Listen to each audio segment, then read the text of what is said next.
All right, so a bit of an outline of what I want to get through today. So the first section we'll talk about is kind of full employment, what it is, how to get there. And will be an acknowledgement that like it can mean different things to different people and different policymakers. And the RBA and the government are kind of thinking on different time horizons and they're trying to achieve this.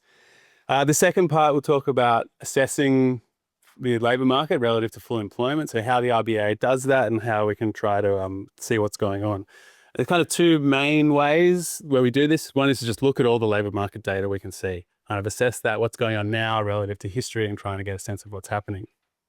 And then a complementary approach is to try to connect what we see in the labour market to what we're seeing in wages and inflation growth data to get a sense of what's going on. All right, so full employment. What is it? And here, if we can go to the current statement on the conduct of monetary policy between the Reserve Bank and the Treasurer, you see a pretty good definition of what's happening. So the government's objective is sustained and inclusive full employment, where everyone who wants a job can find one without searching for too long. But the Reserve Bank Board and the government agree that the Reserve Bank's role within this is to focus on achieving sustained full employment, which is the current maximum level of employment that is consistent with low and stable inflation. So there's kind of a fairly clear delineation of responsibilities here. When we're looking at the government, they're trying to do is to change how much employment the economy can sustain over time and increase it, that is. And they've got lots of different policy levers to try and make that happen over time. On the other hand, the Reserve Bank is kind of tasked with taking the current sustainable level of full employment as given, kind of manage the economy to achieve that sustained full employment. And another important aspect of this, right there in the definition of full employment, is the kind of low and stable inflation target. So from the Reserve Bank's point of view, it always has to sort of be done in reference to inflation. That kind of grounds the discussion about what full employment is and where it is. And then this same idea can be represented in this diagram from the 2023 white paper by the Treasury, where we have this idea of sustained full employment. So on the left is kind of the RBA idea. We sort of try and figure out what full employment is and then dampen the economic unemployment cycle around that to get there. And on the right, you have the government's kind of goal of inclusive full employment. So there, this dotted line is the full employment, and or fully employment in this case, they're trying to sort of increase that over time. Yeah, so it's a good way of thinking about full employment is of these different types of employment, frictional, structural, and cyclical. I remember learning about this in high school, so I'm sure everyone's across this. And also I try to talk about how it connects to full employment. So the first thing you might notice here is that frictional unemployment is constant in both, and it's not really something that anyone's trying to drive down. Frictional employment, this is people who can find jobs, looking for jobs, and it's not necessarily a bad thing, right? So if you have people looking for jobs, if they can, feel comfortable looking for a bit longer, they might get a better job, a better match, rather than just having to take whatever they can get. So frictional unemployment has some positives for the economy. Structural unemployment, however, that's not good. That's the kind of aspect that the government's trying to use their various policy levers to drive down. This is people sort of not being able to find jobs because they have mismatched skills or location. And then government policies can either be kind of specific about specific skills and locations, or kind of a more general way of trying to set up the economy so people can find jobs or get retrained that they need to. The cyclical employment, you sort of see there, that's the movement around that full employment level. And that's the kind of part that the RBA is trying to dampen in that cycle. So these kind of conceptual categories map in really nicely to full employment for thinking about things. In practice, we can't really observe these frictional, structural, cyclical, but we can kind of get a sense of them by looking at unemployment by duration. So here we can, in the labour force survey, people will report how long they've been out of work if they're looking for a job. And you can think of the short-term ones here, we're calling them less than 4 weeks. So that's the cutoff. And you think they're pretty likely, or more likely to be kind of moving from job to job, or just entered the labour force and looking for a job. If people are out of work or unemployed for a bit longer, they might be more likely to be because economic conditions are a bit weaker, it's hard to find work. And then people who have been unemployed a long time, you might think, okay, at that point, maybe that's indicating that they don't kind of have skills or location matched to jobs that they can find. So there's also going to be ambiguity, in this kind of data. I mean, the obvious example is in like a big cyclical downturn, like the early 90s, people are going to be cyclically unemployed for, longer and longer. And eventually, so you can see the long-term unemployment increase there, which is mainly a cyclical effect. But even so that's kind of trying to map the data to these concepts, but even also these concepts can affect each other. If you're out of work for a long time, that can sort of make your skills harder to match up with a job, and you might end up going from cyclical to structural unemployment. And the kind of the opposite, if the economy and labour market's running really hot, people that might have seemed or been structurally unemployed might then be able to get into the labour market. So the conceptual delineation is maybe not quite as strong in practice. In macroeconomics, everything kind of affects everything. So the RBA and the government kind of mandates can interact a bit on that axis. Okay, so just the last sort of conceptual tour of the full employment idea, we're going to land on a classic supply and demand diagram meant to be representing the aggregate labour market here. So you have labour demand, the employers, and labour supply, people working or looking for work, and then kind of a wage rate or a wage growth rate. And I've got there in there, W is sort of what we're imagining is the sustainable wage growth. And as actually Sarah talked about a bit as well, this is going to be affected by both productivity in the economy and the inflation target. Now, I mean, people can reasonably object that the aggregate labour market is like about as far as you can get from a kind of typical sort of single good supply and demand diagram where we sort of develop a lot of this intuition. And partly because it's a labour market, there are lots of sort of psychological, social and regulatory factors that make labour markets more complicated or work differently to a normal market. And also, one aspect of a labour market is that the price, wages, also represents most people, most of their income. So if the wage goes down, some people might actually need to supply more labour because they need to cover their expenses, their income's going down, and vice versa. Similarly, it being an aggregate market also complicates analysis, wages being paid, that becomes people's income, which then becomes demand for goods and services, which then becomes labour demand. So these two kind of labour supply and demand things are a bit more correlated or they're sort of the same people to some extent, whereas in a typical market, you'd think about them being more independent.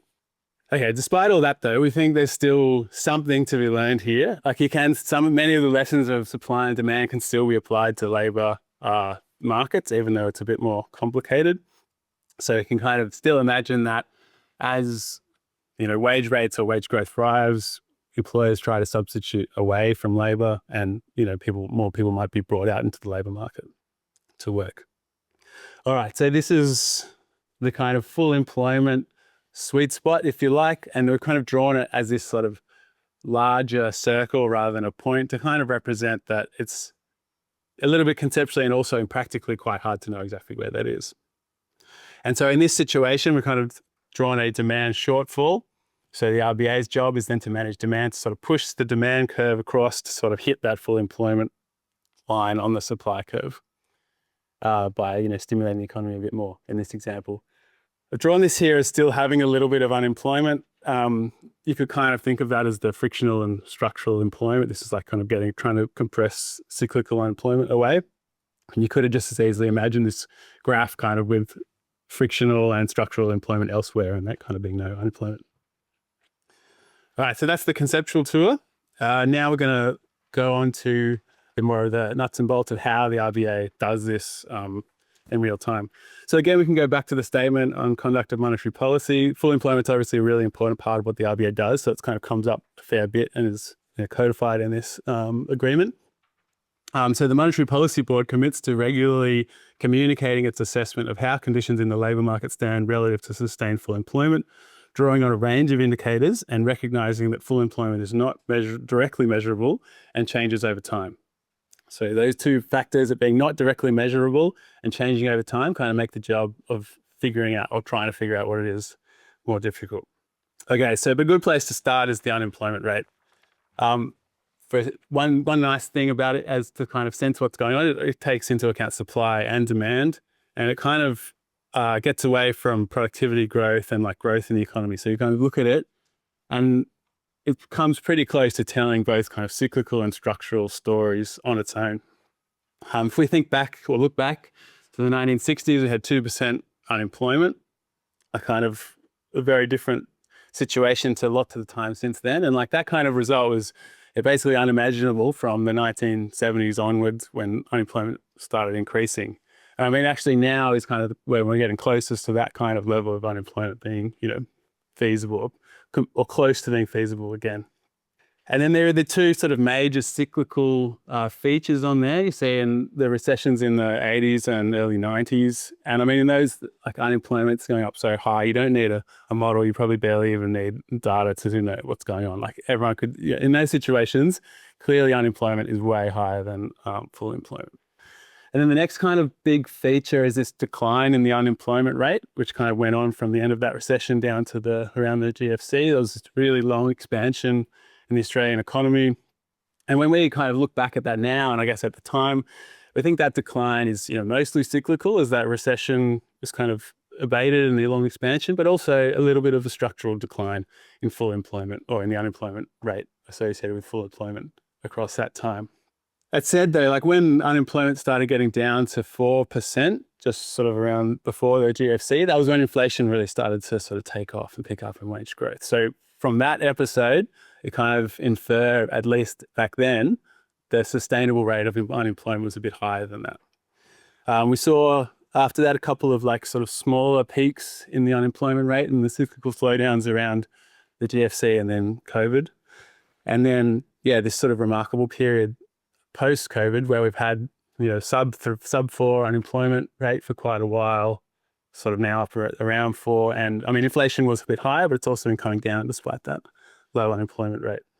Okay, so that's kind of the unemployment rate is supply and demand together. It's also useful for us to look at supply indicators, on their own. Here we've got the participation rate, so it's how many people are either in work or looking for work, and the average weekly hours worked. These two is a bit different from the unemployment rate in the sense that the trends, structural trends, are kind of the dominant features of these graphs. You see the participation rate's been climbing and climbing as more women enter the workforce over this long span of time. It's an open question like how long this can keep rising. Obviously it can't go above 100%, but it's been rising for a long time, and there's sort of not that many signs of it slowing down at the moment. Average weekly hours, on the other hand, has been slowing down. Partly this is household preferences and family preferences. Partly it's sort of more flexibility in some of the jobs that are around. And so these structural trends are sort of good to be across just so we can kind of see what's going on in the economy. They also do have some cyclical kind of features. You can see the part rate moving up and down with economic conditions. And one reason to think about this in the context of full employment is that people can come, like we kind of look at the labour force, but people can also come from outside the labour force into jobs. And those people would ideally be counted as part of labour supply, but you can't really measure them. But by looking at what's going on in participation rates and hours worked, you can kind of get a little bit of a sense of like how much extra capacity there might be that's kind of technically outside the labour market. Like thinking more about hours, so not everyone works the same amount of hours, obviously, and then that can give you a little bit of an extra sort of dimension of thinking about supply capacity. The unemployment rate is just people who they want to work, but they're not working at all. So now we kind of try and do this by hours instead of people. So the unemployment rate in this context is like how many hours can those unemployed people, or would they contribute if they could? But that also means we can consider this purple line of underemployment rate, which is people who are working part-time, but they'd like to work either more hours part-time or full-time. So you can consider them as having some sort of, spare capacity. And if we add the underemployment hours and the unemployment hours, you kind of get this underutilization rate, which is a measure of, what fraction of the hours available in the labour force are not being used now and could be brought into the workforce. And this is just another, broader, I guess, concept of looking at labour market supply and demand balance. And it's another way you can think of like full employment being done in the context of hours, full utilization. Yeah, now we'll kind of look at the other side of the market. This is how we try to get at labour demand. Labour demand being mostly, what we think of as firms and employers more broadly. So we have these three series here. The first one in blue is employment intentions, and this comes out of the RBA's liaison program. So they talk to organizations, businesses, and say, they ask them if they're going to start, if they want to employ more workers, if they're going to stay about the same, if they're going to shed workers. And then you kind of add all that up, summarize it in this, what's called a Likert scale on the left-hand side to try and give a sense of, where the people we talk to are on aggregate or on average. And the other two are job vacancies and job advertisements. So this again is the idea is like how many vacant positions are there, how many job ads are firms putting out. It gives a sense of where they're trying to go with their employment. How are they trying to hire? I mean, it's good because it gives a sense of labour demand a little bit. I mean, vacancies is affected by labour supply as well, like the stock of vacancies. Depends on how many people are applying for the jobs. But we kind of use these to give a bit of a sense of the demand side of things. Another useful part about these, and we call them leading indicators because they kind of give a sense of what's going to happen in employment, but also because like the unemployment rate is the sort of stock of people out of work and looking for work. Whereas here we're talking about the flow of new hires or like new job ads and intentions. So because it's that like marginal change, the flow of new things, it can be a bit more sensitive or reactive to conditions a bit faster and more steeply. So you can see like in the slowdown around the GFC, there's a really big fall in these employment intentions and the sort of job vacancies and ads measures. And similarly around COVID, kind of fell quite quickly before recovering really strongly as the economy changed quickly. And you can imagine if we had this series back to the kind of bigger recessions of the 90s and 80s, you'd see them fall like even more sharply and probably for, stay low for a longer period of time. So we sort of have two reasons to look at these. One is to see where the economy is going, and another is to try and get this like assessment of supply on the one hand and demand on the other hand to think about full employment as the balance between those two. So that's some of the range of indicators that we look at. Another way we can try to do that is to kind of put them all in the same graph. So some people call this the abacus graph as we slide the kind of data points alongside. There's a fair bit going on, so I'll give you a moment to kind of digest and try to explain the key features of it. So here we have lots of different indicators that we think might be relevant for full employment. And the axes directions kind of been flipped. So if there's more spare capacity, that's on the left side in this graph. Some of the numbers go up, some of them go down. And in the tighter labour market is on the right. So lefty loosey, righty tighty, just like your tap. And there they all are. So at the top, we kind of have the unemployment, various cuts on underemployment and unemployment stocks. And down below, we have these sort of more flow variables that we talked about. And so in orange here, we've got this dot, which is October 2022, which we think the labour market was kind of at its tightest. You can see all these things are over on the far right there, really tight. And then the current outcomes or recent outcomes in blue, you can see almost all of them have sort of moved to the left, right? Especially these more sensitive flow ones have moved quite away. The stock ones have moved a little bit. So looking at this and kind of looking at the data, you say, yep, the labour market's definitely less tight than it was 3 years ago. That's, everyone can agree on that. The question then is sort of how much less tight and how close to full employment is that? Yeah, we have these historical ranges there. In grey is the middle 80%. And we can kind of, if you think the middle of that is, balance, and that you just look till it goes in the middle of that. But we sort of know that full employment can change. And also there are all kinds of like other changes going on in these data series. So we kind of need to come back to that statement on conduct of policy and try to connect these things to wages growth, to inflation, to get a kind of more absolute sense, or it's a relative sense of where we are to full employment, but kind of to bring inflation and wages to kind of interpret these data.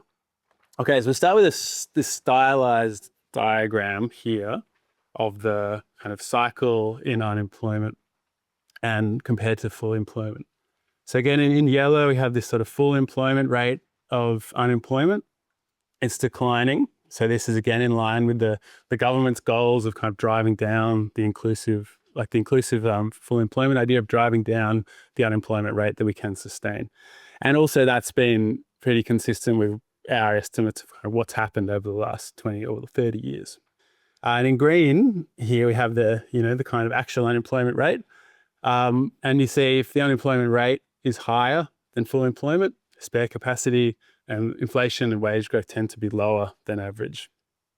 And on the other hand, if unemployment goes below the full employment rate of unemployment, we expect inflation and wage growth to be higher. The crucial wrinkle is that that yellow line we can't see in real life. So that's not there on the graph, and that we actually have to make or deal with. But this kind of relationship between inflation and wage growth on the one hand, and the labour market gap on the other hand, kind of allows us to infer what's going on. So inflation and wage growth become a barometer for the output gap and what full employment is, unemployment gap. Okay, so that's how you can kind of make this connection. That's the logic that like underpins all the models we use to estimate full employment and the unemployment rate. Okay, so moving away from stylized data to the messier sort of real world data here. So what I'm showing us here is like a Phillips curve. So we've got trying to show the negative relationship between inflation on the vertical axis and spare capacity. So the unemployment gap, and we also have the output gap on there kind of flipped around as well. So it's a similar kind of thing. And the inflation gap we have here is kind of actual inflation relative to a sort of measure expectation of what inflation is. And when inflation targeting, in period of inflation targeting, that's normally quite close to the inflation target of 2.5. So it's kind of the deviations of inflation from like normal business. And similarly, it's a deviation of unemployment from what we think is full employment. So you can probably, hopefully agree there's a negative relationship there, but there's a lot of noise in the data. It's messy data to deal with. So that's part of the reason, that's one of the reasons why there's like uncertainty underpinning all of this. And the models we use, they can deal with this uncertainty. They're kind of like stochastic models. So they take that into account when they're making their estimates inside the models we use. And then also as a kind of policy institution, we can, when we're using the outputs of these models, we're also factoring in that they're uncertain, there might be errors in them. So kind of try to take into account as we form a view of the labour market, like the models of one input, the labour market data that we look at as another input, and then kind of other discussions and thinking about all kind of go in together to form the bank assessment that underpins the forecasts and policy decisions. The noisiness of this data is one of the factors that leads to a lot of uncertainty in all of this. So I'll just show you one way that we can kind of not necessarily deal with the uncertainty, but account for it and try to understand the uncertainty. So this is just the output of the models by themselves. This is a graph from the latest statement on monetary policy, and this is one of the things we use to communicate our assessment of full employment and the uncertainty around it to the public on a regular basis. Yes, these models are uncertain, and one way we deal with that is to have like a suite of models. So we have sort of 5 or 6 models for unemployment, using to estimate the NAIRU, the full employment rate of unemployment, and same for underutilization. Most of the models kind of rely on that relationship I showed in the previous slide, but they're a little bit different. They use different measures of wage growth, maybe different sort of inflation, and also have slightly different structure. So we have half a dozen of those, and we kind of run them over the whole history. And we kind of look at the lowest and the highest one to form that blue range. That's kind of the central estimate from each of the models, but like the range of those. Another nice feature of the models we use is that they can kind of quantify the uncertainty inside the model on their own terms. And that's what these gray bars are, is sort of this gray suede, if you like, it's like a confidence interval that comes from the model to say like, this is, we think is an 80% chance, 90% chance that it's in this band for the unemployment gap. So these are all done in gap terms. Obviously the unemployment rates is known with certainty and is the same across all the models. So the uncertainty and differences are coming from like the model estimates in there. Yeah, so if we look at the sort of the latest estimates here on both the unemployment gap terms and the underutilization gap terms, so you see a tight labour market. If you look at the full range of uncertainty, it does cover like a balanced labour market, but that's kind of the assessment from the models, which is one input into our overall assessment. So full employment at the RBA, we look at this really wide range of indicators. That's like both part of our practice and they're baked into the statement on conduct of monetary policy of what we should do. Looking at the indicators or the labour market indicators alone is not the full story. Really important to try and bring these back to inflation and wage growth to get a fuller sense of what's going on, and connect it to the sort of, the RBA's remit, the RBA's definition of full employment, the current maximum level of employment that's consistent with low and stable inflation. So it's difficult, it's uncertain, and there's some of the ways we deal with it is to sort of use lots of different ways within the bank of analysing what's going on. Another way that we deal with it is what we do is to listen to other views we've heard in the last session. There's lots of other views in the economy, be it or in Australia, from economists, market economists, academics, sort of market and social commentators, businesses and organisations. We try to listen to what they're thinking and what they're seeing about this full employment discussion, and take those seriously, and kind of try to think about those things as best we could, and high school teachers as well, another source of economists to listen to. So I mean, the full employment is very important to the RBA. It's a core part of our mandate, which sort of means that the RBA is one of the sort of organisations that does most work on it. We're thinking about this all the time and doing work on it, but we certainly don't have a monopoly on understanding it, and I'm definitely keen to hear what everyone thinks. I'll sort of just finish up by mentioning this bulletin article. This came out last year, written by a few colleagues of mine. This is kind of a trying to give the public a good sense of how we assess full employment in Australia at the RBA. So it's kind of got more information on this stuff if your curiosity was piqued.